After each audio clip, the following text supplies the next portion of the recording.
Assalamualaikum warahmatullahi wabarakatuh para pelajar. Baik, pagi ini seperti biasa cikgu akan memberikan video dahulu untuk kamu tonton. Okey, kemudian barulah kamu menjawab latihan dan selepas itu kita akan buat perbincangan.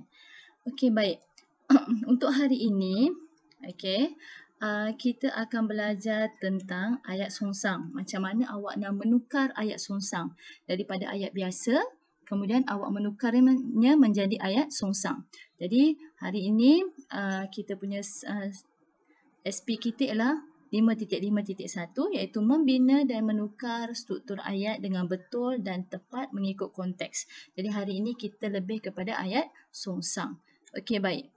Apa objektif pembelajaran awak pada hari ini? Ada satu saja, iaitu pada akhir pembelajaran, murid akan dapat menukar ayat biasa menjadi ayat songsang yang betul dan tepat. Okey, jadi hari ini saya menggunakan kaedah yang mudah saja. Okey. Okey, apa itu ayat songsang? Sebelum tu saya perkenalkan dahulu apa itu ayat songsang. Okey, ayat songsang ialah susunan biasa ayat dalam bahasa Melayu ialah subjek dan predikat. Okey. Jadi dalam bahasa Melayu, susunan biasa ayat biasa biasanya didahului dengan subjek dan diikuti dengan predikat. Okey. Tetapi ayat songsang terbentuk daripada proses transformasi ayat biasa. Maksudnya dia akan menukar ayat biasa menjadi ayat songsang. Jadi maksudnya apa yang dikatakan kat sini, kalau ayat biasa subjek dan predikat, tapi ayat songsang dia akan menjadi predikat berada di hadapan diikuti dengan subjek. Okey, jadi hari ini saya menggunakan kaedah yang biasa saja yang mudah untuk awak menukar ayat songsang. Okey, penyongsangan dapat dilakukan melalui proses pendepanan bertujuan memberikan penegasan kepada predikat. Okey, apa maksudnya kita lihat? Okey, contoh ayat songsang. Okey, kita lihat dahulu ayat biasa. Nampak ayat biasa di sini, Siti sangat cantik. Okey, kemudian apabila dia menjadi ayat songsang, sangat cantik Siti. Jadi dekat sini yang pertama awak kena pasti mana subjek, mana predikat. Okey, dalam ayat biasa yang saya berikan, Siti sangat cantik, kita tahu Siti ini ialah dia punya subjek. Okey, jadi yang belakang ni sangat cantik ini ialah dia punya predikat. Okey, jadi Siti sangat cantik. Okey, kemudian apabila kita nak tukar jadi ayat songsang, subjek tidak boleh berada di depan. Subjek mesti berada di belakang. Okey, subjek tak boleh berada di depan. Okey, jadi ayat songsang saya bawa saja predikat ke depan. Sangat cantik Siti. Lihat, predikatnya bertukar ke hadapan. Subjeknya berada di belakang. Jadi ini ialah ayat songsang pelajar. Yang ini kaedah yang mudah. Saya tukar sahaja. Okey, ayat songsang tadi ni daripada ayat biasa ni saya tukar menjadi ayat songsang. Predikatnya saya bawa semuanya ke hadapan, subjeknya berada di belakang. Okey. Kita lihat. Okey, jadi saya menggunakan kaedah 1-2, kaedah menukar ayat songsang yang mudah iaitu 1-2 saja. Okey. Okey, yang pertama kita lihat dahulu apa itu ayat biasa. Okey, ayat biasa subjek berada di depan, predikat berada di belakang. Jadi yang pertama awak baca ayat itu, Ramli menendang bola di padang. Kemudian awak kena pasti mana subjek, mana predikat. Okey, jadi awak tahu subjek biasanya frasa nama kan. Okey, jadi subjeknya ialah Ramli. Nampak? Subjeknya ialah Ramli. Saya labelkan dia menjadi nombor 1. Okey, subjeknya Ramli, saya labelkan menjadi nombor 1. Kemudian menendang bola di padang. Yang ayat berada di belakang ni, okey, ini ialah dia punya predikat, iaitu kalau kita lihat kat sini, ini ialah frasa kerja. Okey, sebab dia mula dengan perkataan menendang. Ini ialah kata kerja. Jadi frasa kerjanya merupakan dia punya predikat pelajar. Jadi saya labelkan predikat dengan nombor 2. Jadi saya ada 1 dengan 2 sahaja. Okey, yang ini ayat biasa. Apabila saya tukar menjadi ayat songsang, baik, kalau awak lihat kat sini, menendang bola di padang Ramli. Okey, jadi saya tukar menjadi ayat songsang daripada, kalau awak lihat tadi, subjek berada di depan, predikat berada di belakang. Apabila saya menukar ayat songsang, predikatnya berada di depan, subjeknya berada di belakang.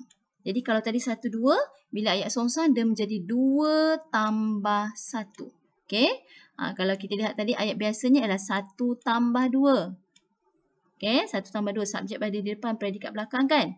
Tetapi apabila tukar ayat songsang, 2 berada di depan, 1 berada di belakang. Maksudnya predikat berada di depan, subjeknya awak letak belakang. Okey? Itu sahaja. Jadi sangat mudah untuk menukar ayat songsang. Yang penting awak tahu mana subjek, mana predikat. Dan awak tahu subjeknya mesti frasa nama. Okey? Okey, baik. Kita cuba buat ada 4 contoh ayat di sini.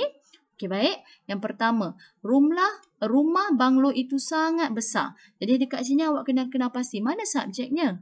Okey, mana predikat. Jadi, rumah banglo itu. Biasanya saya dah beritahu pada awak kalau itu dengan ini, biasanya itulah dia punya subjek kan. Okey, jadi kita potong di sini. Jadi ini dia punya subjek, ini dia punya predikat. Jadi bila kita nak tukar menjadi ayat songsang, kita bawa saja predikat ke depan, subjeknya berada di belakang. Jadi awak perlu tulis sangat besar. Okey. Rumah. Jadi bila rumah ni dalam ayat dia akan jadi huruf kecil lah. Rumah banglo itu. Okey, jadi inilah dia punya ayat songsang. Sangat besar rumah banglo itu. Okey, sangat mudah kan? Okey, kita lihat nombor 2. Cikgu Fida sedang mengajar di perpustakaan. Okey, seperti biasa nama saya memang ada sentiasa dalam video. Okey. Okey, jadi kita cari dia punya subjek. Mana subjek dia? Okey, subjek mesti frasa nama. Okey, Cikgu Fida. Jadi ini dia punya subjek. Yang belakang ni semua predikat pelajar. Jadi bila kita nak tukar jadi ayat songsang, kita bawa je predikat di depan. Jadi sedang mengajar di perpustakaan Cikgu Fida. Okey, Cikgu Fida ni kata nama khas. Jadi awak kena tulis dengan huruf besar. Okey, titik. Jangan lupa tanda notah tu. Okey, jadi siap awak punya ayat songsang. Okey, sangat mudah kan? Okey, kita lihat contoh yang ketiga. Okey, dia membeli buku di kedai itu. Okey, mana subjek dia? Subjek mesti frasa nama. Jadi, ini dia punya subjek. Dia. Okey, membeli buku di kedai itu. Jadi, ini dia punya predikat. Okey, jadi akan jadi apa? Membeli buku di kedai itu dia. Okey, jadi tulis sahaja. Membeli buku di kedai itu dia. Okey. Kemudian nombor 4, Aminah guru baharu di sekolah saya. Yang ini ialah kalau kita lihat kat sini Aminah ini dia punya subjek diikuti dengan predikat dia. Jadi predikat ni ialah frasa nama ni, FN tambah FN ni. Okey. Jadi kita tulis sahaja. Okey, permulaan ayat mesti huruf besar, jangan lupa. Guru baharu. Okey, sambung je pelajar. Guru baharu di sekolah saya, Aminah. Sepatutnya dia kena ada tulis Cikgu Aminah kan sebab dia guru. Tapi saya tulis nama sahaja. Okey? Jadi selesai. Bila awak nak tukar ayat songsang nanti daripada ayat biasa, awak kena pasti dahulu mana subjek, mana predikat. Kemudian awak potong saja pelajar. Jadi, subjek biasanya berada di depan. Kalau ayat biasa memang subjek berada di depan. Predikatnya akan berada di belakang. Bila awak dah kena pasti mana subjek, mana predikat, kemudian awak tukar sahaja. Okey, predikatnya akan berada di depan diikuti dengan subjeknya berada di belakang. Jadi inilah ayat songsang, iaitu kaedah yang mudah daripada ayat biasa 1-2 saya tukar menjadi ayat songsang 2-1. Jadi predikat perlu berada di depan diikuti dengan subjek. Okey, itu sahaja pelajar. Jadi yang penting awak kena pasti mana subjek. Subjek mesti berada di depan dan dia mesti ada frasa nama. Okey. Kalau ada perkataan itu, macam inilah itu ini, jadi sampai situlah awak punya subjek. Okey. Kemudian kalau dia ada kata bantu dekat sini, kalau awak lihat nombor 2 ni Cikgu Fida sedang. Okey, sedang ni kata bantu. Jadi biasanya sedang ini ialah dia punya predikat. Okey. Sebab kata bantu biasanya akan diikuti dengan kata kerja macam tu kan. Okey. Okey, seterusnya kalau kata penguat pun. Kalau kata penguat pun macam contoh yang saya berikan. Yang di depan tadi ni nampak. Siti sangat cantik. Jadi kata penguat sangat ni biasanya diikuti dengan kata adjektif. Jadi sangat ni ialah dah masuk pada predikat. Okey. Jadi saya harap video ini membantu awak untuk awak menjawab latihan sebentar nanti. Okey, kemudian kita akan buat perbincangan selepas awak menyiapkan latihan. Okey, sekian sampai sini dahulu. Kita akan jumpa lagi selepas ini.